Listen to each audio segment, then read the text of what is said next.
Hey guys, Squirt from UHRC here. And in this episode, we are going to be talking about batteries. Okay, so we've got, obviously you can see we've got different sizes, we've got different voltages and different milliamps.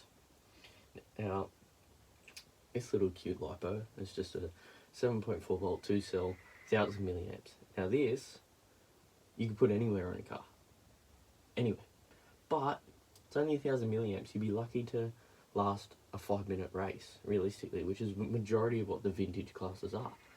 Awesome for if you're doing a really little, little quick drift or something like that. Look at that, fits straight on the front bumper of this old TA05. But not good for vintage, so I'll put him in that pile. Little Turnigy.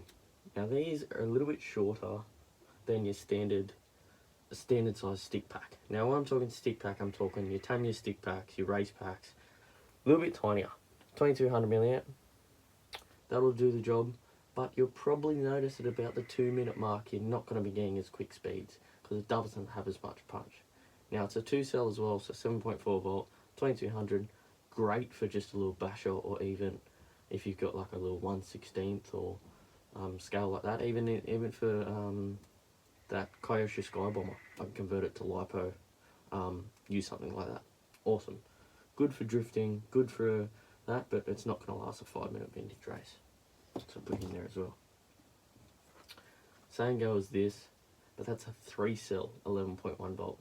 Now I don't recommend running 3 cell in a vintage race because everyone will obviously know that you're running 3 cell, but really good fun in a real small little car. It just absolutely fly.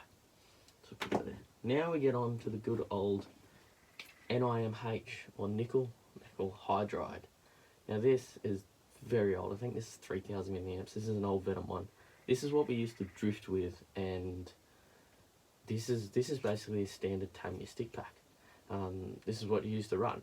Now, unlike a square LiPo, which I've got here, 5000 milliamp raw approved Turnigy 2 cell. While the stick packs are round, the squareness will not fit into certain and specific cars. They will have round notches for these to fit in. This will fit in a lot of newer models. For instance, my DTO3, which I'll show you shortly, this will go in perfectly in a DTO3, even in a DTO2, because the bottom of it is square and it will fit, and it's the same length. It's the same length as an original nickel metal hydride. So awesome, but weighty. The weight of that compared to this is about half the weight. So I'm going to put that there. That's another nickel metal hydride, good old Intellect. Now this is a 4200 milliamp, and that's only a 3000. And the weight between this and a 3000 is, it's literally chalk and cheese. If this was to weigh 5 kilos, that weighs about 2. So that's out. Really good for nostalgia, but obviously the weight's going to affect the speed of your car. Soft pack LiPo, 3 cell, going to give you a punch, and it will fit. It is actually thinner than a nickel metal hydride. It will fit where they have round packs. It's the same width, definitely will fit, but I personally don't recommend running anything which is 3S on a vintage car. And then you've got your big boy 3S. This is a bash battery. This is not for vintage. This is a type of battery you would race in short course, or your normal standard, I'd say modern, your new modern buggies and truggies and things like that. So you like your associated B6s and or like chucking in like a Traxxas Slash or a HPI Blitz. 3 cell, massive punch. I use this in my Blitz all the time, and just an awesome battery. Now this is what I recommend. These are called a LiPo race pack. And yes, it's brand new. Now, they actually say on it, high power. I'll talk about that. This is known as an LIHV. It's still a LiPo, it's still a lithium polymer pack, but it's a high voltage. So it's 7.6 volts. 50C discharge, and this particular one is a 4600 milliamp. This is what I recommend for running in vintage. It is the exact same dimensions as a traditional nickel metal hydride or NiCad stick pack. Look at it with the intellect on. Exact same dimensions. So it'll fit your Tamiya's, your Kyoshus, some of the old Yokomos had that curved style which would fit in as well. And the weight of this is lighter than one of them. Now obviously there's a slight difference in weight because that's a 5000 milliamp, this is a 4600. But the weight difference, these are so light. They're so light, 7.6 volts. It's got heaps more punch. This is actually the battery which I ran in my Grasshopper at the Vintage Festival, which I recently just did. And I think I used maybe 1000 out of the 4600 milliamps. Really good, and the high voltage, just that extra. It basically just means that every individual cell is balanced more. So in one cell it'd be a 3.7 volt, but you can charge them to a little bit more. So that means that all the cells in this pack are charged to the maximum capacity of what they are. So instead of being, your 3.7 per one cell, you'd be probably looking at 3.85, 3.9, something like that, and you'll get that 7.6 volts. And they are really, really awesome, raw approved. Go get one, it'll fit. This fits in a Grasshopper. Now I can also fit that in a Grasshopper. But I can't fit a square pack in my Kyosho Raider because it's got curves for the cutout of a stick pack, because that's what they did. And a lot of the old vintage cars, even the re-releases, will have a partition or a cutout for a stick pack. So that is your best bang for buck. So what we're going to do now, just to prove it, I'm going to grab the Kyosho. You can see that's curved. And we'll chuck this in. You can see how much snug it is and where it fits properly according as, opposed to a square pack, as I say.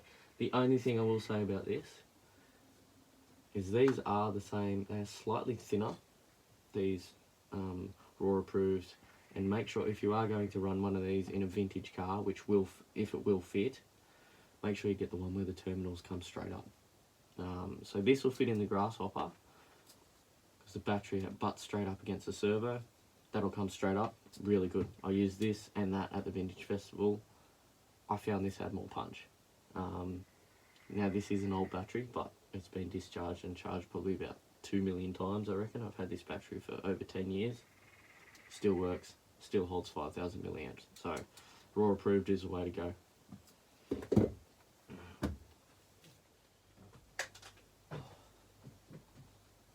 Alright, now I know that I said before the square pack will fit in the Grasshopper. I know that for a fact, so I really don't need to show you. Just the main thing is, because of the rigidness, I guess,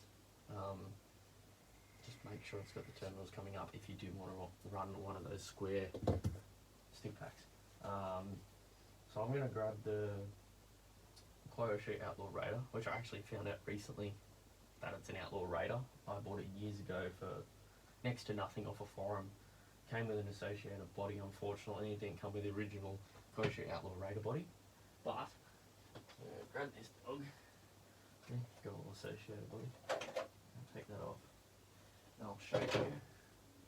Now this is just running just standard vintage stuff, just stock Tamiya RC. And you can see here, this is what I'm talking about, these petitions. You've got those curves, and a lot of bathtub chassis. So for instance, an original, it's somewhere around here, an original TA3F and things like TA02s and that, they had that same curve for the Tamiyas, and a lot of all these other cars, like re-releases of anything, has that curve. So anything where the battery runs not parallel to the chassis, but don't know, I guess you'd say horizontal, generally they're gonna have these curves. They're gonna have that sort of curvature structure. Now you could get a Dremel and make it square so you can can fit something like that. This will fit in this, but it's a struggle. Like that's a struggle, and that's thinner. Onto the brand new LIHV stick packs, and that just goes in it. Look at that. Heaps of movement. Fits in there perfectly. All the curves, everything exactly how it should be. So get yourself an LIHV lipo. It doesn't even have to be a LIHV. It doesn't even have to be one of these high voltage ones. I just recommend them because it gave me so much more punch on the first couple of laps with my grasshopper compared to that standard square pack. Just that extra 0.2 of a volt may only help you for the first 2 or 3 laps. But 2 or 3 laps is seconds. And if you're racing, not even if it's vintage or if you're just running an older car and you're running, seconds are always going to matter in a race, because that's the difference between coming first and last.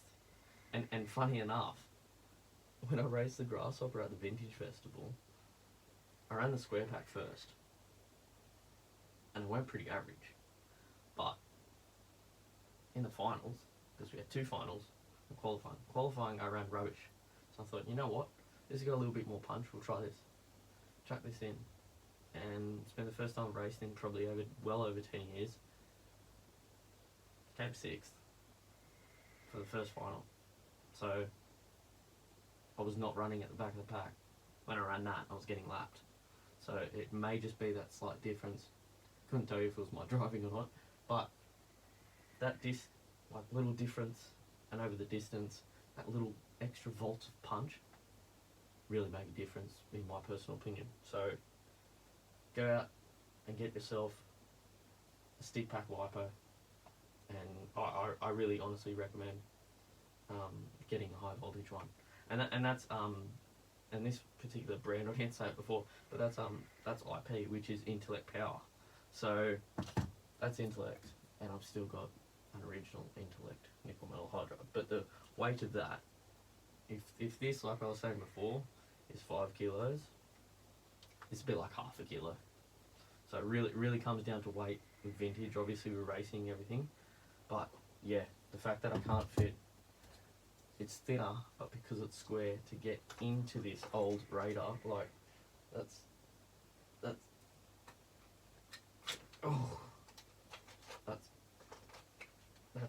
and the battery's not flat, it's on an angle. That's going in on an angle. No. Get your stick pack lipo straight in. Alright guys, thanks for watching another episode. In the next episode, I think we might do a full review of this Kyosho Raider. Strip it all down, show you guys the gearbox. Everything needs a bit of a freshen up. I have redone the diff, because the diff at the current moment is locked, but we'll talk about that next time in the next episode. See you guys then.